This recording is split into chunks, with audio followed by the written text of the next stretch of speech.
Welcome back on capital news. चलिए देखते हैं दिल्ली की 25 फटाफट बड़ी खबरें। साथ ही डेली खबरों से अपडेट रहने के लिए चैनल को सब्सक्राइब करने के साथ वीडियो को लाइक करें। दिल्ली सरकारी स्कूल बनेंगे खेल नर्सरी, सीएम रेखा गुप्ता की बड़ी घोषणा। दिल्ली सरकार अब सरकारी स्कूलों को खेल प्रतिभाओं की नर्सरी के रूप में विकसित करेगी। स्कूलों में खेल के मैदान और ऑडिटोरियम बनाए जाएंगे। सरकार खेल अकादमियों के साथ मिलकर प्रशिक्षण देगी और ग्रामीण क्षेत्रों के स्कूलों को प्राथमिकता भी मिलेगी। राष्ट्रीय और राज्य स्तर के एथलीटों को सरकारी नौकरी और वित्तीय सहायता भी मिलेगी। ड्यू में बढ़ाई सुरक्षा, कैंपसों में किसी भी असामाजिक गतिविधि पर तुरंत एक्शन के निर्देश। दिल्ली विश्वविद्यालय प्रशासन ने परिसरों में सुरक्षा व्यवस्था को और मजबूत करने का निर्णय लिया है। कॉलेजों और छात्रावासों में आने जाने वालों की पहचान की सख्त जांच होगी और बाहरी व्यक्तियों को अनुमानित पत्र के बिना प्रवेश नहीं मिलेगा। पुलिस के साथ समन्वय स्थापित किया जाएगा ताकि सुरक्षित वातावरण सुनिश्चित किया जा सके। दिल्ली में ग्रैप-3 के नियमों की खुलेआम उड़ रही धज्जियां, प्रदूषण से सांसों पर बड़ा संकट। दिल्ली में वायु प्रदूषण गंभीर है। ग्रैप-3 लागू होने पर भी उल्लंघन जारी है। करोल बाग जैसे इलाकों में निर्माण कार्य चल रहे हैं। सड़कों पर कूड़ा जल रहा है। दक्षिणी दिल्ली और बाहरी दिल्ली में भी नियमों का पालन नहीं हो रहा है, जिससे धूल और प्रदूषण बढ़ रहा है। पूर्वी दिल्ली में निर्माण और लकड़ी जलाने से प्रदूषण और बढ़ रहा है। दिल्ली ब्लास्ट के बाद सामने आई लापरवाही की तस्वीर, कहीं भारी न पड़ जाए अफसरों की अनदेखी। दिल्ली में लाल किला के पास विस्फोट की घटना के बाद दिल्ली पुलिस हाई अलर्ट पर है। बाजारों में चौकसी बढ़ा दी है और सार्वजनिक स्थानों की सुरक्षा व्यवस्था पर विशेष सतर्कता बरती जा रही है। इन सबके बीच कुछ सार्वजनिक स्थलों पर अभी भी सतर्कता की आवश्यकता है। मेट्रो स्टेशन के बाहर अब भी वाहनों, खासकर ई-रिक्शा का जमावड़ा है। रिठाला और रोहिणी वेस्ट मेट्रो स्टेशन के बाहर बेतरतीबी से खड़े ई-रिक्शा न केवल सुरक्षा के लिए खतरा बन सकते हैं, बल्कि यातायात व्यवस्था के लिए भी सिरदर्द बने हैं। अत्यधिक भीड़ भाड़ वाले इन स्थानों पर लापरवाही भारी बढ़ सकती है। इन दोनों मेट्रो स्टेशन के बाहर 30 से 40 ई-रिक्शा का जमावड़ा देखने को मिला। दोनों मेट्रो स्टेशन पर यातायात पुलिस का केवल एक जवान नजर आया। दिल्ली के प्रदूषण के लिए पड़ोसी राज्य जिम्मेदार, मंत्री आशीष सूद बोले, बॉर्डर पर उद्योग बढ़ना पोल्यूशन की बड़ी वजह। दिल्ली के शहरी विकास मंत्री आशीष सूद ने बृहस्पतिवार सुबह भलसवा लैंडफिल साइट का निरीक्षण किया और उड़ान व निस्तारण को लेकर अधिकारियों से चर्चा की। बाहरी विकास मंत्री ने दिल्ली के साथ लगते शहर राज्य को राजधानी के प्रदूषण के लिए जिम्मेदार ठहराया और कहा कि बॉर्डर पर उद्योग बढ़ने के कारण राजधानी में प्रदूषण बढ़ रहा है। नरेला और आसपास फैक्ट्री और चिमनियों की संख्या बढ़ी है। खरखोदा क्षेत्र में औद्योगिकीकरण हुआ है। उन्होंने कहा कि भलसवा लैंडफिल साइट पर लगातार कूड़ा आ रहा है। हाइड्रोलिक तरीके से वाहनों से कूड़ा खाली किया जा रहा है और यह धुएं का बड़ा स्रोत है। भलसवा लैंडफिल साइट को हॉटस्पॉट घोषित किया जाना चाहिए। दिल्ली में अवैध हथियारों का तस्कर गिरफ्तार, भारी मात्रा में हथियारों का जखीरा बरामद। दिल्ली क्राइम ब्रांच ने दिल्ली एनसीआर में अवैध हथियार सप्लाई करने वाले गौरव कुमार नामक एक तस्कर को गिरफ्तार किया है। उनके पास से कई ऑटोमेटिक और सिंगल शॉट पिस्टल, कारतूस और मैगजीन बरामद हुई है। वे मध्य प्रदेश से हथियार लाकर दिल्ली एनसीआर और यूपी में बेचता था। पुलिस अब उसके साथियों की तलाश भी कर रही है। दिल्ली ब्लास्ट में घायल हुए 3 लोगों की हालत गंभीर, धमाके वाली कार के पीछे चल रहे 2 दोस्तों की मौत। दिल्ली के लाल किला में घायल हुए 3 लोगों की हालत गंभीर है और इलाके में हुए विस्फोट के बाद लोग नायक अस्पताल में भर्ती 3 घायलों को छुट्टी दे दी गई है, जबकि आईसीयू में 3 की हालत गंभीर है। धमाके में 10 लोगों की मौत हो गई थी और कई घायल हुए थे। अस्पताल घायलों के परिवारों को भोजन और आवाज सुविधाएं दे रहा है। विस्फोट में 2 दोस्तों की मौत भी हुई है जो धमाके वाली कार के पीछे चल रहे थे। दिल्ली में एक और विस्फोट की सूचना, फर्जी डीटीसी बस का टायर फटा, धमाके की आवाज सुन सहम गए थे लोग। राजधानी दिल्ली के महिपालपुर में गुरुवार सुबह एक डीटीसी बस का टायर फट गया, जिससे इलाके में तेज धमाके की आवाज सुनाई दी। हालांकि यह घटना ऐसे समय में हुई जब दिल्ली के लोग लाल किला आतंकी विस्फोट को लेकर दहशत में हैं।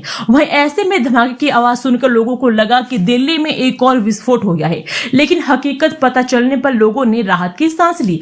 उधर धमाके की सूचना सूचना मिलने पर पुलिस और फायर ब्रिगेड के अधिकारियों में हड़कंप मच गया है। मौके पर पहुंची पुलिस ने देखा कि डीटीसी की एक बस का टायर फटा है, जिस वजह से इलाके में धमाके की आवाज सुनाई दी और इसी धमाके की आवाज से कुछ लोग डर गए थे। ब्लास्ट से पहले मस्जिद में गया था आतंकी उमर, सामने आई सीसीटीवी फुटेज। दिल्ली में लाल किला के बाहर आत्मघाती हमला करने वाला जैश-ए-मोहम्मद आतंकी डॉक्टर उमर नबी हमला करने वाले दिन ही तुर्कमान गेट से दरगाह फेज-ए-इलाही भी गया था। पुलिस को वहां का उमर का सीसीटीवी मिला है, जिससे पुलिस टीम वहां जांच करने पहुंची है। पुलिस यह पता लगा रही है कि वे वहां मस्जिद भी गया था या नहीं। लाल किला के पास I-20 कार में धमाका करने वाला जैश-ए-मोहम्मद का आतंकी डॉक्टर उमर निजामुद्दीन दरगाह में भी आधा घंटा रुका था। पुलिस को निजामुद्दीन दरगाह का भी सीसीटीवी फुटेज मिला है। इसमें वह दरगाह में जाते हुए दिखा है। करीब आधा घंटा बाद वह बाहर निकला है और पुलिस अब भी यह जांच कर रही है कि दरगाह में मत्था टेकने आया गया था या फिर वहां किसी से मुस्की मुलाकात हुई थी। शरीर के अंग मिलने का सिलसिला जारी, अब 400 मीटर दूर मिला हाथ। लाल किला मेट्रो स्टेशन अगले आदेश बंद। राजधानी दिल्ली के लाल किला के पास सोमवार शाम को हुए विस्फोट के बाद दिल्ली पुलिस और एजेंसियां अलर्ट मोड पर है। इसी के चलते लाल किला मेट्रो स्टेशन को अगले आदेश तक बंद कर दिया गया है। इसके साथ ही लाल किला स्थित घटनास्थल को अब भी सफेद कपड़े से बंद किया हुआ है। वहीं विस्फोट के तीसरे दिन भी घटनास्थल से लोगों के शरीर के अंग मिलने का सिलसिला जारी है। 350 से 400 मीटर की दूरी पर दिगंबर जैन लाल मंदिर के पीछे लाजपत राय मार्केट के एक गेट के ऊपर लगे शेड पर पूरा हाथ का हिस्सा मिला है। आनंद विहार हॉटस्पॉट में प्रदूषण से निपटेगी 78 टीमें, दिन रात रहेगी तैनात। राजधानी में प्रदूषण गंभीर स्थिति में है। प्रदूषण से लोगों का सांस फूलने लगा है। रमुना पार्क में आनंद विहार प्रदूषण का एक बड़ा हॉटस्पॉट है। इस हॉटस्पॉट में प्रदूषण को नियंत्रित करने के लिए शाहदरा दक्षिण जोन ने विंटर एक्शन प्लान को अमलीजा पहनाते हुए 78 विशेष टीमें गठित की है। ये टीमें 3 शिफ्टों में काम करेगी। हर एक टीम में 350 कर्मचारियों की ड्यूटी निर्धारित की गई है। इस टीम में दिल्ली पुलिस, निगम, यातायात पुलिस, ट्रांसपोर्ट समेत अन्य विभाग के कर्मचारियों को भी शामिल किया गया है। दिल्ली एनसीआर में सांसों पर संकट, लगातार तीसरे दिन भी दमघोटू हवा। भवाना और दरियागंज में AQI 450 के पार। राजधानी दिल्ली में वायु प्रदूषण के कारण सांसों का संकट है। इसे देखते हुए ग्रैब 3 लागू किया गया है, लेकिन इसकी पाबंदियों पर भी अमल कराने में एजेंसियां विफल नजर आ रही है। केंद्रीय प्रदूषण नियंत्रण बोर्ड के अनुसार गुरुवार को सुबह 7 बजे दिल्ली का AQI 407 दर्ज किया गया है, जो हवा की गंभीर श्रेणी में आता है। इसके अलावा राजधानी के इलाकों में AQI गंभीर श्रेणी में 400 के पार पहुंच गया है। इंडिया गेट और कर्तव्य पथ के आसपास जहरीले धुंध की घनी परत छाई नजर आई। CPCB के अनुसार इस क्षेत्र का AQI बेहद खराब श्रेणी में 396 रिकॉर्ड किया गया। दरियागंज इलाके में AQI गंभीर श्रेणी में 455 रिकॉर्ड किया गया। दिल्ली आतंकी हमले में बड़ा खुलासा, उमर ही था। धमाके में उड़ी I-20 कार में DNA टेस्ट से हुई पुष्टि। DNA जांच में आखिरकार इस बात की पुष्टि हो गई है कि 10 नवंबर की शाम लाल किले के पास हुए विस्फोट में डॉक्टर उमर मोहम्मद शामिल थे। घटनास्थल से बरामद मानव अंगों का मिलान उमर के परिवार के सदस्यों के DNA से हुआ है। बाद में आई जांच रिपोर्ट में पूरे मामले का खुलासा हुआ। दिल्ली पुलिस ने बयान में कहा कि DNA टेस्ट से पुष्टि हुई कि लाल किले के पास विस्फोट करने वाला व्यक्ति डॉक्टर उमर उन नबी था। विस्फोट के बाद उसका पैर स्टीयरिंग व्हील और एक्सीलरेटर के बीच फंस गया था। उसका DNA सैंपल उसकी मां से मेल खाता है। दिल्ली में हर शाम बाबा गिरोह के 3 शूटर गिरफ्तार। 30 लाख रंगदारी न मिलने पर सट्टेबाज के घर फायरिंग। पूर्वी दिल्ली के फर्श बाजार इलाके में 30 लाख की रंगदारी न देने पर हाशिम बाबा गिरोह के 3 सदस्य गिरफ्तार हुए हैं। पुलिस और स्पेशल स्टाफ की संयुक्त टीम ने जहीर, सलमान और फारूक को पकड़ा है। जहीर पुलिस मुठभेड़ में घायल हुआ है। बदमाशों ने सट्टेबाज के घर के बाहर फायरिंग की थी और रंगदारी का नोट छोड़ा था। जांच में जहीर मास्टरमाइंड निकला और सच्ची ने विदेश से रंगदारी मांगी थी। आनंद विहार टर्मिनल पर जल्द बनेगा स्थायी होल्डिंग एरिया। प्लेटफॉर्म 7 से बढ़कर 9 हुए, क्या होगी खासियत?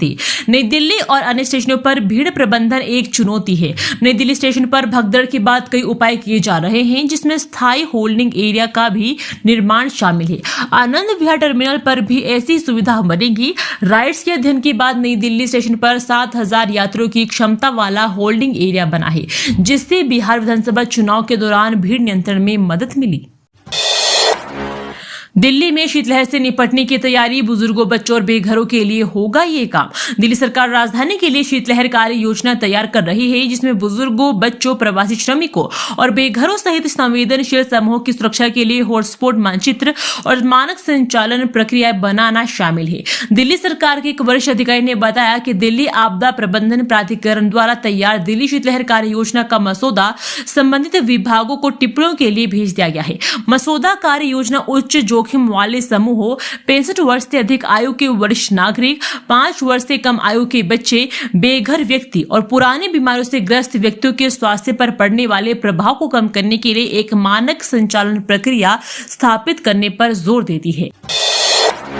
लाल किला ब्लास्ट के बाद alert, MCD NDMC parking tender में वाहन चेकिंग अनिवार्य। लाल किले के सामने एक i20 कार में हुए विस्फोट ने एजेंसियों को सतर्क कर दिया है। एमसीडी और एनडीएमसी अपनी निविदा शर्तों में संशोधन करने की योजना बना रहे हैं। इसमें विशेष रूप से बहुमंजिला पार्किंग स्थलों और अंदर बाहर गेट वाले स्थायी पार्किंग स्थलों में वाहनों की जांच का प्रावधान शामिल है। सुरक्षा उपकरण भी लगाए जाएंगे ताकि किसी वाहन में कोई संदिग्ध वस्तु मिलने पर सुरक्षा एजेंसियों को तुरंत सूचित किया जा सके और किसी भी बड़ी दुर्घटना को रोका जा सके। दैनिक जागरण ने पार्किंग स्थलों में वाहनों के प्रवेश से पहले सुरक्षा जांच की कमी और निविदा शर्तों में इसके प्रावधान के अभाव का मुद्दा उठाया था। एनडीएमसी अब अपने सतही और भूतल पार्किंग स्थलों को निजी ठेकेदारों को पट्टे पर देने के अनुबंध के लिए विचाराधीन निविदा शर्तों में इस आवश्यकता को शामिल करने के लिए काम कर रही। दिल्ली में डिजिटल शासन का नया रोड मैप, आईटी विभाग की समीक्षा बैठक में यूनिफाइड डेटा हब पर फोकस। दिल्ली सरकार की सूचना प्रौद्योगिकी विभाग ने बुधवार को एक महत्वपूर्ण समीक्षा बैठक की। इस महत्वपूर्ण बैठक में दिल्ली के एकीकृत और नागरिक केंद्रित डिजिटल शासन के लिए एक अचूक रोड मैप तैयार किया गया, जो जनहित में काम करेगा। बैठक का मुख्य उद्देश्य डिजिटल शासन को एकीकृत, पारदर्शी और नागरिक केंद्रित बनाने, जन कल्याणकारी सेवाओं के वितरण को सुव्यवस्थित करने और सभी सरकारी विभागों के बीच समन्वय में सुधार के लिए प्रमुख पहलों में तेजी लाना था। बैठक के दौरान सूचना प्रौद्योगिकी मंत्री डॉक्टर पंकज सिंह ने देश भर के अन्य राज्यों में चल रही डिजिटल पहलों पर भी विस्तार से चर्चा की। दिल्ली में अवैध मलबा डंपिंग की सीसीटीवी कैमरे से होगी निगरानी, प्रदूषण पर लगेगी लगाम, लगेगा लाखों का जुर्माना। दिल्ली में अवैध रूप से मलबा डालने वालों पर अब सीसीटीवी कैमरों से नजर रखी जाएगी। एमसीडी के अनुरोध पर पीडब्ल्यूडी 524 थानों पर कैमरे लगाएगा। इन कैमरों से अवैध मलबा डालने वाले वाहनों की पहचान कर जुर्माना भी लगाया जाएगा।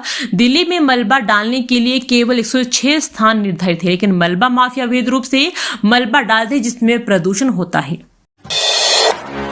पीएम नरेंद्र मोदी की डिग्री मामले में अपील याचिका पर दिल्ली ने जताई चिंता, कहा पहले देरी पर होगी सुनवाई।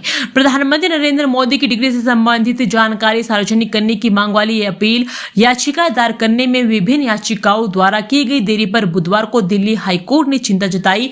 मुख्य न्यायाधीश देवेंद्र कुमार उपाध्याय व न्यायमूर्ति तुषार राव गिडेला की पीठ ने कहा कि एकल पीठ के फैसले के खिलाफ अपील समय सीमा के बाहर दायर की गई है और इसलिए अदालत मामले की गुण दोष की जांच करने से पहले इस पहलू पर सुनवाई करेगा। साथ ही अदालत ने दिल्ली विश्वविद्यालय से देरी पर अपनी आपत्तियां दर्ज कराने को कहा।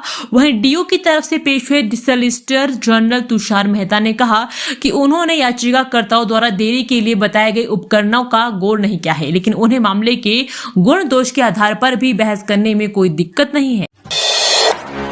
अल फलाह यूनिवर्सिटी की ट्रस्ट पर कसा शिकंजा, जामिया नगर तक पहुंची घोटाले और टेरर फंडिंग की जांच की आंच। लाल किला के पास 10 नवंबर को हुए आतंकवादी हमले में डॉक्टर शाहीन, डॉक्टर उमर और डॉक्टर मुजम्मिल का नाम आने के बाद से फरीदाबाद की अल फलाह यूनिवर्सिटी जांच के घेरे में है। 3 राज्यों की पुलिस के साथ ही केंद्रीय जांच एजेंसियों ने यूनिवर्सिटी में डेरा डाल रखा है। जांच की आंच अब दक्षिणी दिल्ली के जामिया नगर तक पहुंच चुकी है। यूनिवर्सिटी का संचालन करने वाली अल फलाह चैरिटेबल ट्रस्ट का दफ्तर यही है।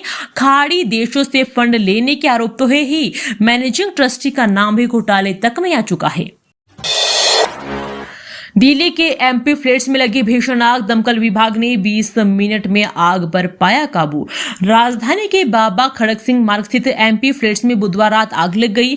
8 दमकल गाड़ियों ने आग पर 20 मिनट के भीतर काबू पा लिया। गनीमत रहे कि किसी के हताहत होने की खबर नहीं है। शुरुआती जांच में पता चला है कि आग फ्लैट्स में लगी बिजली के पैनल में शॉर्ट सर्किट के कारण लगी थी। आगे की जांच जारी है। 8:54 पर दमकल विभाग को एमपी फ्लैट्स में आग लगने की सूचना मिली। इसके बाद विभाग ने तुरंत कार्रवाई की और 8 दमकल गाड़ियों को घटनास्थल पर भेजा। दमकल कर्मियों ने लगभग 20 मिनट में आग पर काबू पा लिया। दिल्ली में सड़कों से धूल और कचरा हटाने पर खर्च होंगे 600 करोड़। एमसीडी का मशीनों के जरिए सफाई पर जोर। दिल्ली में प्रदूषण की समस्या से निपटने के लिए एमसीडी 610.27 करोड़ रुपए की मशीनीकृत सफाई और कचरा प्रबंधन परियोजना शुरू करेगी। इसके तहत सड़कों की सफाई के लिए मशीनें खरीदी जाएगी, कचरा निस्तारण स्थलों का विकास किया जाएगा और बैटरी चालित कूड़ा उठाने वाले वाहनों का उपयोग किया जाएगा। इस परियोजना का उद्देश्य दिल्ली में सफाई व्यवस्था को बेहतर बनाना। डिजिटल ट्विन प्रणाली से बदलेगा दिल्ली का वाटर सिस्टम, एआई रखेगा हर बूंद का हिसाब।